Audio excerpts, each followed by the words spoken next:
Back. Raj Tarun కుటుంబంపై Lavanya complaint చేసింది. తనపై ప్లాన్ ప్రకారమే దాడి జరిగిందంటూ కంప్లైంట్ చేసింది. బ్రేకింగ్ న్యూస్ మనం చూస్తున్నాము. కుట్ర చేసిన రాజ్ తరుణ్ ని జైలుకి పంపిస్తానంటోంది లావణ్య. అతనితో తనకు ప్రాణ భయం ఉందంటోంది లావణ్య. రాజ్ తరుణ్ తో పాటు శేఖర్ భాష, ప్రీతి పైన కూడా ఫిర్యాదు చేసింది.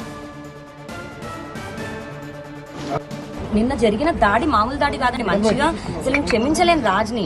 అందులో రాజు ఉండి చేశాడా లేకపోతే రాజ్ తరుణ్ పేరెంట్స్ వాళ్ళు ఓన్ గా చేశారనేది సమాధానం చెప్పేంత వరకు నేను ఊరుకోను. ఒకవేళ రాజు అయితే కనుక నేను రాజుని కోర్టు మెట్లెక్కిస్తాను. ఎందుకంటే నన్ను కన్నది నా పేరెంట్స్ అయితే నేను నమ్ముకొని వచ్చాను ఇతన్ని. నా మంచి బాగోగులు నేను చెడ్డ పని చేస్తున్నానా లాగి పెట్టి నన్ను పీకి నువ్వు చెడ్డ పని చేస్తున్నావు అని చెప్పేది ఉండే, లేదా పోలీస్ స్టేషన్ తీసుకొచ్చి అప్ప చెప్పేది ఉండే.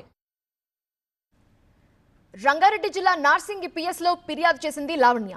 రాజ్ తరుణ్ తల్లిదండ్రులకు సంబంధించిన వ్యక్తులు తనపై దాడి చేశారని తన కంప్లైంట్ లో పేర్కొంది. రాజ్ తరుణ్ కుటుంబ సభ్యుల నుండి తనకి ప్రాణహాని ఉంది అంటోంది లావణ్య.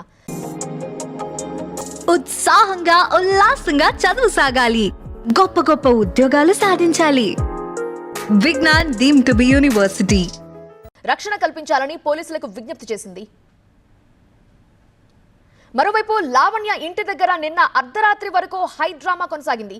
కోకాపేటలోని విల్లా రాజ్ తరుణ్దే అంటూ అతడి తల్లిదండ్రులు నిన్నంతా ఆ ఇంటి ముందు నిరసన తెలిపారు.